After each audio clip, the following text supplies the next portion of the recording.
Let's talk about this concept called no complaints. What does it truly mean to live with no complaints? Forget what you already know. For the next 20-30 minutes, just listen carefully.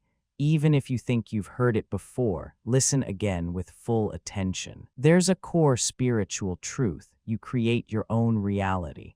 I create mine. Everyone is creating their own reality. There is no one else involved in the creation of your life. No one is forcibly pushing events into your life. This is the truth. It's the greatest central truth of spiritual science. If there's one principle that spiritual science revolves around, it's this: you are the creator of your reality. Never forget this. Okay, so let's say you created your own success. Suppose you made $1 million. What would you say? You'll tell the world, I worked so hard. I went sleepless for nights. I studied like crazy. I used my intelligence. No one is better than me. Everyone insulted me, but I pushed through all obstacles. You'll take all the credit, and rightly so. Wonderful, because yes, you created it. You used your hard work and brilliance. You earned that million. Well done. But now let's flip the situation. Let's say you faced a big loss in business. Would you then say, I created this loss. My overthinking and negativity brought this on? No, you'll instantly say, my partner wasn't good. I didn't start the business at the right time. My spouse didn't support me. The economy crashed. Competitors were too strong. There was a financial crisis. The timing was off. You'll look for excuses, blaming 100 external factors. Why? Because you need a scapegoat. You want someone to take the hit for your failure. But let's return to the truth again. You create your own failure. You create your own success. You create your wealth. You create your debts. You developed your intelligence. You built your ignorance too. All of it was created by you. Now, why are we saying this? Let's ask two important questions. Why do we complain? Who are we complaining about? Keep this in mind when you complain. You're lying to yourself. You're going against the fundamental principle of this universe. Just to satisfy your ego, just to prove in front of others that it's not my fault, you bury the truth. But your mind hears everything. It prints that lie deep inside. Yes, others may have cheated you. That's true. But here's the catch. When your mind hears you say, I was cheated in business, it registers a new instruction. Okay. So in future, even if we start a new business, someone will come and cheat us again. You're unknowingly programming this into your subconscious, and we don't even realize it. We become so used to blaming others, to winning through cheating, to shifting blame, we don't realize we're actually failing ourselves. But every word we speak gets deeply stored in the subconscious. Even the lies we speak, our mind begins to make them real. And later we say, see, I told you last year my business partner would mess it up, and now it happened again. The first time, maybe karma caused it, but the second time you created it again knowingly. Even though you now have spiritual knowledge, even though you know you are the creator, still, just to act like a hero in front of others, you complain. And because of that, your subconscious records it as a command. You can fool others, but you can't fool your own mind. It's always listening to every instruction, every thought, every emotion you feel.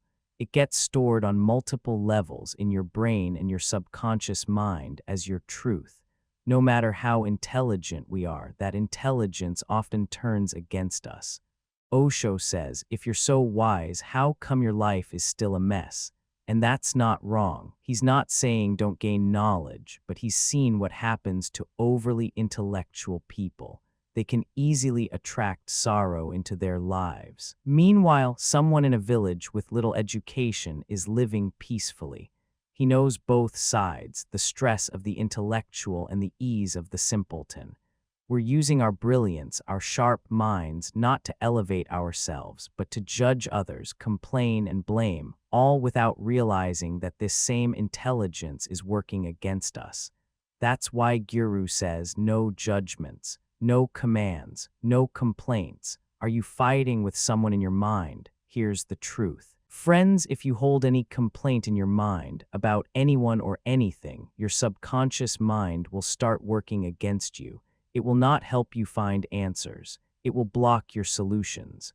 Why? Because you've planted this thought in your mind. That person is the reason for my suffering. As long as that person exists in your life, you've subconsciously locked yourself into that suffering. Let's say you think, my wife is the reason I'm unhappy. Then your subconscious will ensure that her presence continues because it believes that without her, you won't understand your own story. Now happiness is no longer an option. Now you say, society is broken. People are cruel. No one lives with kindness anymore.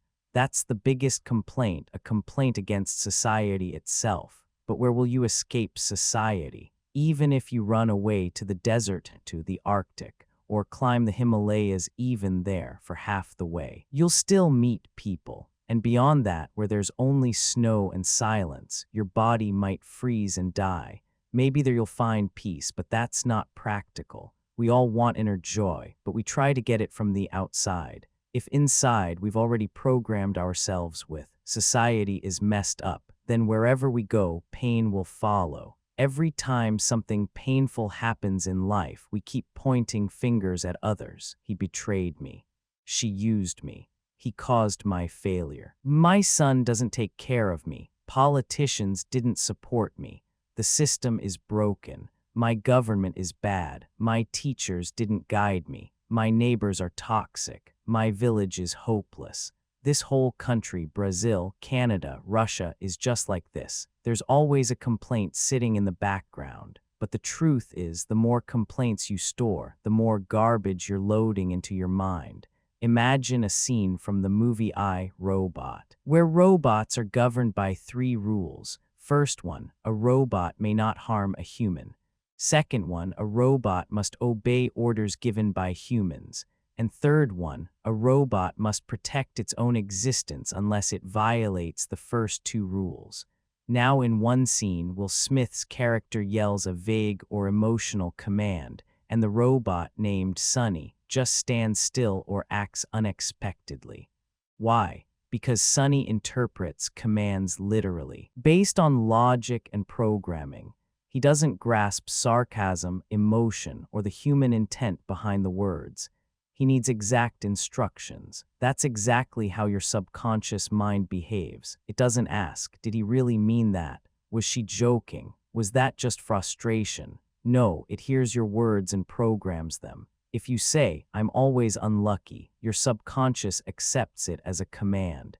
It begins shaping reality around that thought, not because it's true, but because you said it. So just like a robot in I, Robot, your subconscious doesn't interpret, it obeys. And unless you speak with awareness, you might be programming your own downfall word by word. Just like that robot, your mind is also following your instructions, literally. So if you keep giving your mind negative instructions, it will execute them without question. We've all trained our minds very well in a deeply negative direction. Simple concept, if you go back and reflect on the events in your life, you'll discover one thing, all of them are stored deep inside your mind. And what's stored there? That's exactly what you're seeing reflected in your outer world. We've been saying this from day one. Your mind is what creates, sustains, removes, and repeats the events in your life. It's your soul that gives energy to mind. You can call it as the source God, the universe, consciousness, Krishna, Jesus, divine energy, whatever resonates with you. But that divine energy only gives power to your mind. It provides the knowledge, the tools, the guidance. The decisions, that's still on you. If you say, I can't be happy in this society, then what happens? Your own mind, which is like a super powerful robot, takes that as a literal command. It thinks, oh, my boss prefers to suffer in this society. So it begins building that reality, negative people, toxic relationships, constant debt, recurring illness, because you've complained 1,000 times and those complaints have now been printed in your subconscious. Now imagine this, you go on a spiritual trip. You visit a famous astrologer. He gives you advice and you follow it. You donate, you perform rituals, you chant mantras, you give away gold, and still nothing changes. Why? Because you never changed the most important thing, your inner words. You didn't transform your internal narrative. Have you ever read the Bhagavad Gita? There's a powerful verse, Yad bhavam tad bhavati, as your thought, so shall be your reality. Take a moment and reflect. From the moment you wake up till the time you sleep, what kind of words do you speak? What do you talk about with others? Here's a suggestion. Keep a voice recorder with you for a day. At the end of the day, sit quietly and just listen to yourself. You'll be shocked. You'll hear how many negative words you spoke, how many complaints, how many things you said against yourself, how much language came from lack, doubt, and fear. You'll finally understand why your life is the way it is. Complaints may sound small, but they are as dangerous as harsh judgments. So today, let's make a vow: no more pointing fingers outward. If someone hurt you, if something made you cry, say to yourself, I attracted this. And then bow down to that lesson and walk away.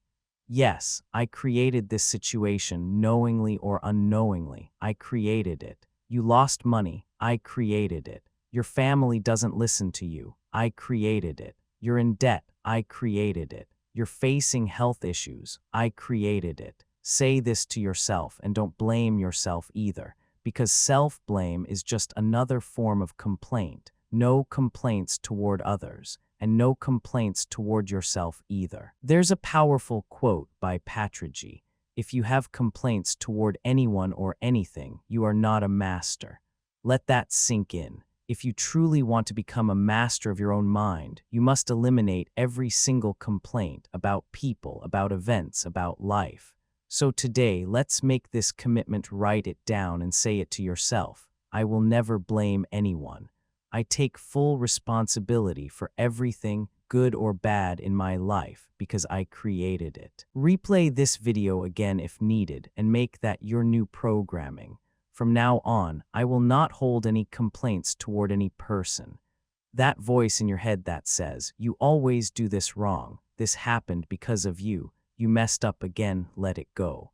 How often do we shift blame onto others? You didn't get the job, so you say, it's because I saw that unlucky guy in the morning. You didn't get your work done, it's because I saw her face. Always brings bad luck. We're masters of storytelling when it comes to blame. We blame people, colors, the way someone looked at us, a black cat crossing the road, a broken mirror, someone walking by wearing all black, even Mercury being in retrograde. All because we're constantly looking for a scapegoat. But here's the truth: the scapegoat isn't them. It's you. You're the one storing negativity. You're the one programming your subconscious with failure.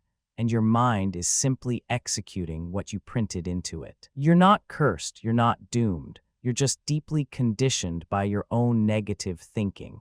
Even blaming someone who passed away or some unlucky object or some unlucky time, all of that is a way of avoiding the truth. But the truth is simple: everything is part of nature. Everything is divine. As the Upanishads beautifully declare, everything in this universe is filled with the divine.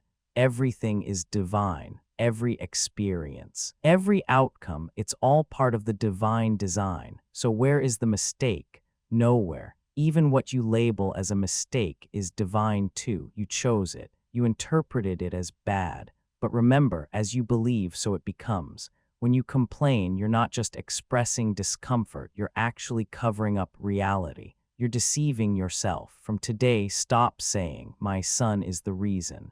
My spouse is the reason. My neighbors, society, the system, they are the reason. No. No one outside you is responsible. Whatever challenge you're facing, take full ownership. Say to yourself, not once, but 1,000 times, I created this. I take responsibility. But don't go to the other extreme either. Don't say, I messed it all up. I'm such a loser. I'm cursed. No, that's not self-awareness. That's self-abuse.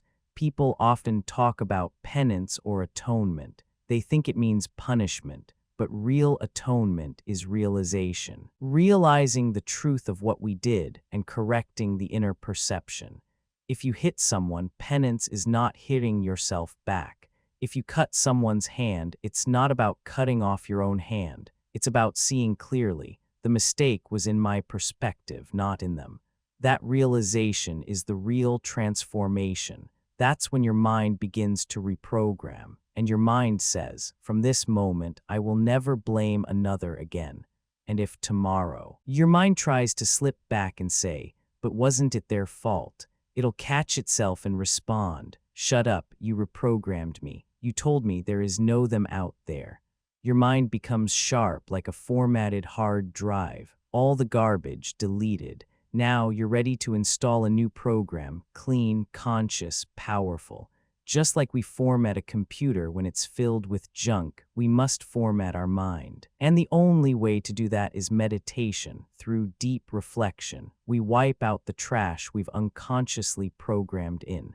This is reprogramming your mind. You decide and declare, I will not complain about anyone anymore. Because the truth is, no one outside of you is the reason for your suffering, not your illness, not your financial loss. Even if someone scammed you out of $10,000, ask yourself, did you fully investigate? Were you chasing quick money through risky bets or schemes? Maybe it's karma from a past life. Maybe it's the consequence of decisions you made out of greed, impatience, or lack of clarity. We want fast money, easy shortcuts, no product, no service, no value created, just a belief. If I throw money into this, I'll magically become rich. But wealth doesn't come from nothing. It must first exist in your mind as an idea, as a vibration, as a blueprint. If that doesn't exist, you'll create debt instead of wealth. So first, let's reprogram. What's today's assignment? No complaints, no blame, no finger pointing. Even if someone treated you unfairly or negatively, tell yourself, I attracted this into my life. I created it knowingly or unknowingly. Whether it's from this life or past karma, I am responsible. It's not your mother-in-law, not your spouse, not your co-workers, not your boss, not your government, not your friends, no one. There is no one out there. What you call the outside world is just a shadow of your inner world. As Buddha said, all that we are is a result of what we have thought. So change your thoughts and your world will change. Write this down on your wall. I take full responsibility. Let's review the core principles we've been working on so far. First day, meditation. Second day, don't recall past. Third day, no judgment. And today, no complaints. These four are not just ideas. They are tools to clean the junk out of your consciousness. Talk about them, study them, reflect deeply. Honestly, just on the topic of judgment, I could write a 1,000-page book, and on complaints, thousands of case studies. Grab a notebook, start observing others and yourself. Notice how often people judge. Notice how often people complain. Then pause and realize, oh wow, I do the same thing. We're great at spotting others' mistakes. Let's now become great at spotting our own.